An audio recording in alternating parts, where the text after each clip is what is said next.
Chronic kidney disease से ग्रस्त रोगियों की संख्या दिन पर दिन बढ़ती जा रही है। हालांकि इनके इलाज के लिए कई विधाएं हैं, जिसमें इन रोगियों के इलाज के लिए डायलिसिस और ट्रांसप्लांट को ही आखिरी इलाज माना जाता है। लेकिन पहली बार ग्रेड सिस्टम का इस डिजीज पर प्रभाव अध्ययन में किया गया है, जिसके नतीजे काफ़ी बेहतर सामने आए हैं। जयपुर में आयोजित कार्यशाला में इसका जिक्र किया गया है।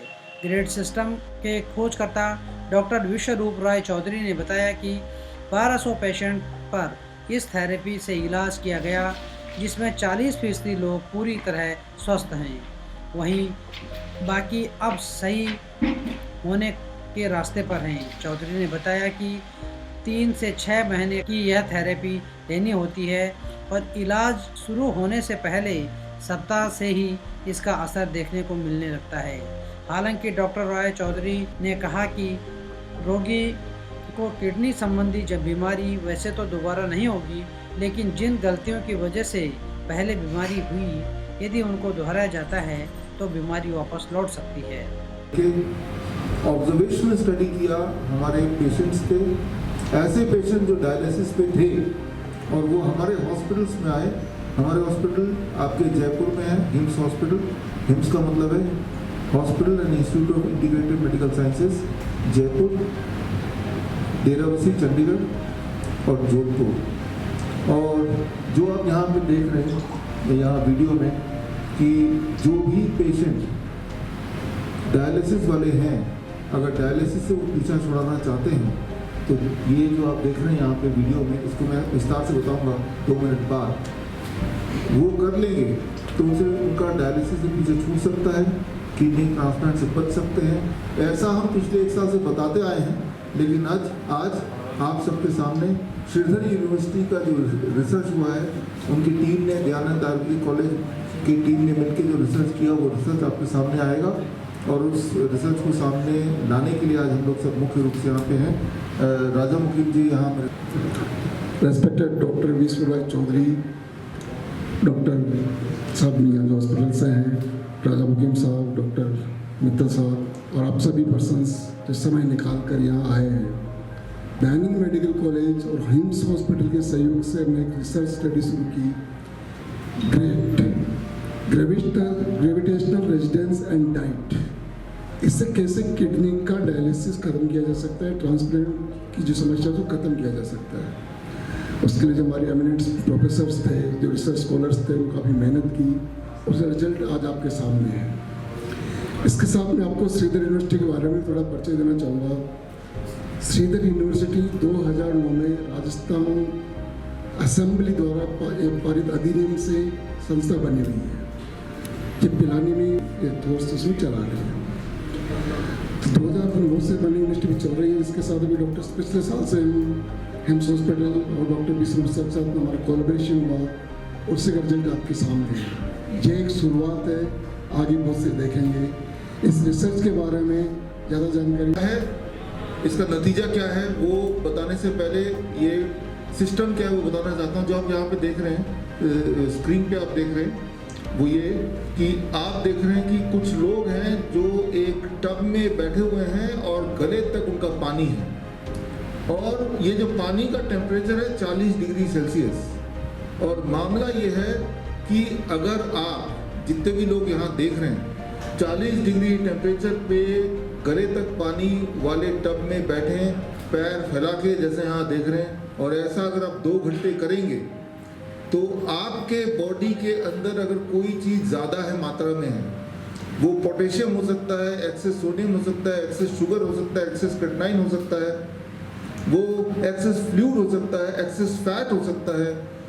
कोई भी चीज़ आपके बॉडी में अधिक है जिसकी वजह से आपको दर्द है, जिसकी वजह से आपको सूजन है, जिसकी वजह से आपको उल्टी हो रही है, जिसकी वजह से आपको इचिंग हो रही है, सांस लेने में तकलीफ हो रहा है, वीकनेस हो रही है, तो वो जो भी चीज़ आपके बॉडी में ज़्यादा है, 2 घंटे समझ लीजिए कि उसके बॉडी में बहुत सारी चीज़ ऐसी भरी हुई हैं जो उसका किडनी नहीं बाहर निकाल पा रहा, जो कि किडनी का मुख्य काम है।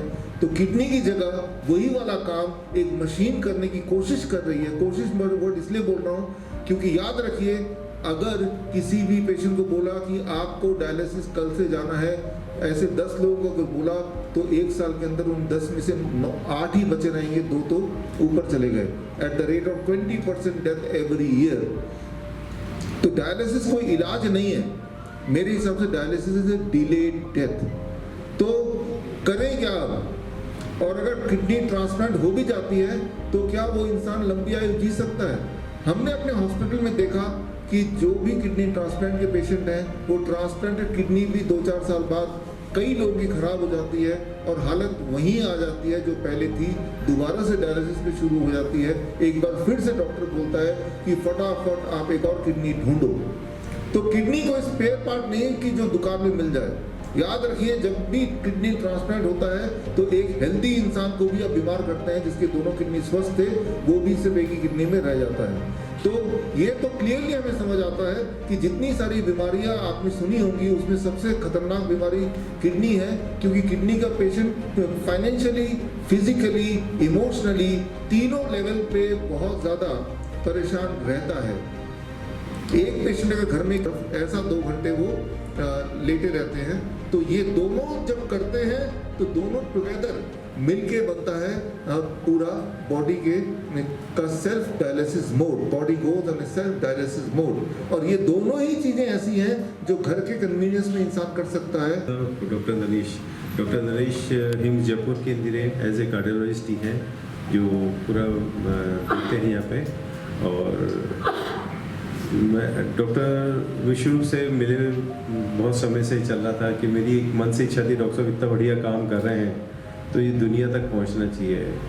काफ़ी लास्ट ईयर हम लोगों ने कोविड पे वर्क किया, कोविड सेंटर खोला और कोविड की वीडियो भी हमारी बहुत सारी डिलीट होती रहती थी। तो मैंने डॉक्टर साहब से कहा कि डॉक्टर साहब अपन एक हर डिस्ट्रिक्ट के अंदर एक सेंटर खुलना चाहिए। तो डॉक्टर साहब बोले अभी थोड़ा समय है, पर ये मुझे पता नहीं था कि उनकी सोच मुझसे भी बहुत ज़्यादा आगे है। वो लेके बैठे थे, बोले नहीं हर डिस्ट्रिक्ट में नहीं खोलना चाहिए, हर घर के अंदर हिम्स पहुंचना चाहिए। और इस मुहिम की अब लग रहा है मेरा जो सपना था वो पूरा साकार होता जा रहा है। और जैसे हम इतने पेशेंट देखे अभी इन 3 महीने के अंदर, उनके जो रिज़ल्ट आए हैं वो हम शेयर भी करेंगे। और जैसे स्टडी के अंदर भी सामने आ चुका है कि लोगों को क्या बेनिफिट हो रहा है। लोगों में बहुत दर्द है, बहुत तकलीफ़ें देखने को मिली हमारे को। हमारा कभी फ़ोन नहीं उठा तो भी वो आए हमारे पास, बिना फ़ोन करे 2-2 हज़ार किलोमीटर से ट्रैवल करके आए से मिलने के लिए, और हमने ट्रीटमेंट किया, उनके रिज़ल्ट हमारे साथ में हैं। और डॉक्टर नरेश का बहुत सपोर्ट रहा है इस बारे में। First of all, really thankful to Dr. Vishwa Chaudhary and for his great invention. And I feel myself he is a new Einstein of this modern era. He's giving really like hopeless people, many patients like they have given up life, to उनको एक नई जिंदगी देना। It's really challenging. Idea सबों के पास रहते हैं, but implement करना, डेवलप करना और उनको हमको पूरे परिवार को कोविड हो गया, इसमें मेरे पिताजी भी इंक्लूडेड थे। और ये हॉस्पिटलाइज हुए, ये वेंटिलेटर पे भी गए। इससे पहले इनको बीपी और शुगर था, लेकिन कभी किसी तरह की शिकायत थी। डॉक्टर्स अचानक एक दिन कहते हैं कि आपके फादर को तो किडनी डिजीज़ है, वो वेंटिलेटर पे हैं और बहुत मुश्किल हो रही है उनको। मुझे लगा ऐसा कुछ था ही नहीं, कभी कैसे क्या। उन्होंने टेस्ट किया, क्रेटिनिन 9 था उसमें, और 1 हफ्ते में 4 डायलिसिस उन्होंने हॉस्पिटल में आ जाता है। उसके बावजूद भी बिना कुछ लिए भी इनका हीमोग्लोबिन 11.5-12 के करीब है, जो कि वो लेते लेते भी नहीं हो रहा था। तो ये काफ़ी कुछ इम्प्रूवमेंट इनके देखने को मिल रहा है इनकी लाइफ में। यही 2 थेरेपी करते हैं जो कि डॉक्टर साहब भी बता रहे हैं, और इसके अलावा इनको कोई भी तकलीफ नहीं। उसके लिए किसी डॉक्टर की आवश्यकता नहीं है, एक नॉलेज की जरूरत है, और नॉलेज डॉक्टर विष्णु सबको स्प्रेड ऑफ कर रहे हैं। अगर घर के अंदर सबके एक बात हो तो वो आदमी डायलिसिस नहीं कराएगा, उसकी किडनी ठीक हो जाएगी, उसकी और बहुत सारी परेशानी ठीक हो जाएगी। एक छोटा सा कॉन्सेप्ट समझिए जो डॉक्टर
पिछले साल अगस्त महीने से शुरू किया था ये थेरेपी और total number of patient around approximately 1200 patients जो एक टाइम पे डायलिसिस पे थे या किडनी फेलियर के पेशेंट्स एंड दोज जिन्होंने किया और उनमें से मान लेते 40% ऐसे पेशेंट हैं जो पूरी तरह ठीक हो गए, डायलिसिस मुक्त हो गए और बाकी पेशेंट हैं जो इस रास्ते मुक्ति के रास्ते में हैं।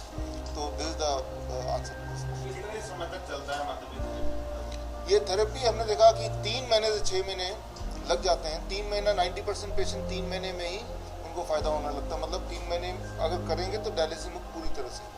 जिस दिन से करना शुरू करते हैं, जैसे मान लो वो 3 बार जाता है हफ्ते में, जिस दिन से वो शुरू करेगा उस दिन से अगर हम करें ऑन एवरेज तो फिर उसी दिन से 3 में से 2 हो जाता है। 1 हफ्ते बाद 3 में से 1 ही रह जाता है, फिर उसके बाद 1 10 दिन में, इस तरह से धीरे धीरे फ्रीक्वेंसी उसकी कम होने लगती है। एक बार सही होने के बाद वापस चांसेस कितने होते हैं? मेरे हिसाब से हम इसके लिए सही हुआ कि नहीं क्या है उसके लिए हम DTPA स्कैन कराते हैं जिसमें किडनी किस तरह से ग्रोथ हो रही है, बढ़ रहा है, वो फोटो में दिखता रहता है हमें। तो हमने देखा कि किडनी जैसे पहले हुआ करता था हेल्दी वो दोबारा हो जाता है। तो हमें ऐसा उम्मीद है कि इसके बाद दोबारा कभी ऐसा नहीं होगा। लेकिन हाँ, जिन गलतियों की वजह से उनका किडनी डैमेज हुआ वो गलती दोबारा करेंगे, जैसे मेडिकेशंस हैं या वैक्सीनेशंस हैं या लाइफस्टाइल में शराब वगैरह पीना है, वो दोबारा अगर पेन किलर्स हैं वो दोबारा अगर करेंगे वो गलतियाँ तो दोबारा से भी वो डैमेज हो सकता है। आपका बताया कि इसमें पानी में कुछ लिक्विड भी मिलाया जाता है? नॉर्मल पानी है, नॉर्मल पानी सिर्फ 40 डिग्री टेम्परेचर पे लगातार मेंटेन रहना उसको जब तक कि आप बैठे हैं। इस चीज़ का जुगाड़ करना इसमें अभी तक हम और हमारे पेशेंट बोल रहे थे कि हम ठीक हो गए, जैसे अभी भी पेशेंट बोल रहे हैं, लेकिन दुनिया साइंस मानती है तो ये साइंस आज बोल रहा है। शिरजल यूनिवर्सिटी पिलानी जो कि राजस्थान की एक यूनिवर्सिटी है, बड़ी यूनिवर्सिटी है, और दयानंद आयुर्वेदिक कॉलेज जालंधर जो देश का सबसे पुराना Ayurvedic one of the oldest Ayurvedic medical college है, इन दोनों ने मिलके हमारे पेशेंट्स पे 100 दिन तक ऑब्जर्वेशन स्टडी किया। इसे कहते हैं प्रोस्पेक्टिव कोहार्ट स्टडी, साइंटिफिक नाम। और 100 दिन 100 पेशेंट्स लगातार अगर ये थेरेपी लेते हैं तो क्या होता है वो रिपोर्ट दिया है।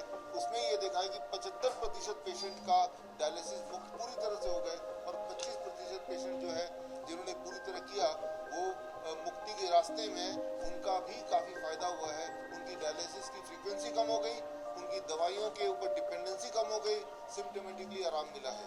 ये सारा का सारा अगर रिपोर्ट किसी को पढ़ना है तो विश्वरूप.com/ग्रैड स्टडी, GRAD, ग्रैड मतलब gravitational resistance and diet study. Actually इसमें हम जो प्रिंसिपल यूज़ कर रहे हैं वो ग्रेविटेशनल रेजिस्टेंस का। जब इस तरह से आप बैठते हैं तो एक सिंपल बात आप ध्यान रखिए कि गले के ऊपर एटमॉस्फेरिक प्रेशर 1 है और गले के नीचे atmospheric pressure 1 plus the atmospheric pressure of the water, that is 2% ज़्यादा। ये एटमॉस्फेरिक प्रेशर का डिफरेंस होता है और गर्मी मिलती है बॉडी को।